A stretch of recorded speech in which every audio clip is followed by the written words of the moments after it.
আসসালামু আলাইকুম সম্মানিত দর্শক শ্রোতা, আমন্ত্রণ জানাচ্ছি আমাদের নতুন আরো একটি ভিডিওর সাথে।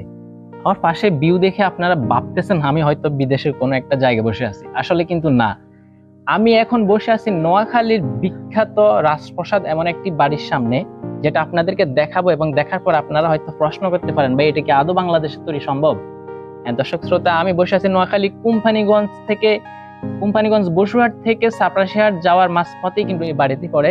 আর এই বাড়িটি যিনি তৈরি করেছেন তিনি হানিফ সোহানী, আপনারা সবাই শুনেছেন হানিফ আমেরিকান সিটি বলা চলে। এবং কি তিনি এই বাড়িটি তৈরি করেছেন, এত বিলাসবহুল এই বাড়িটি দেখার জন্য বাংলাদেশের বিভিন্ন জায়গা থেকে, নোয়াখালীর সব প্রান্ত থেকে কিন্তু মানুষ এখানে ভিড় করে। তো কথা না বাড়িয়ে চলুন, আসলে এই বাড়ির সৌন্দর্য এমন কি আছে যেটা দেখার জন্য মানুষ আসে, আপনাদেরকে সেটা দেখাবো।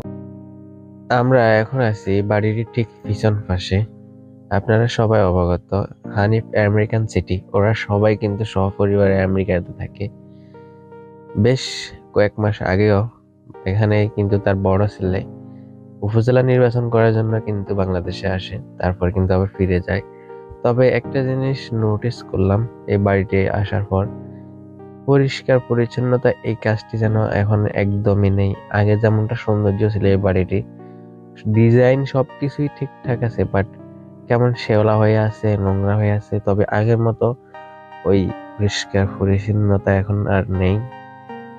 ঠিক জানি না তাদের পারিবারিক কোনো কারণে এটা সংস্কার হচ্ছে কি না, না অন্য কোনো কারণ থাকতেই পারে তাদের।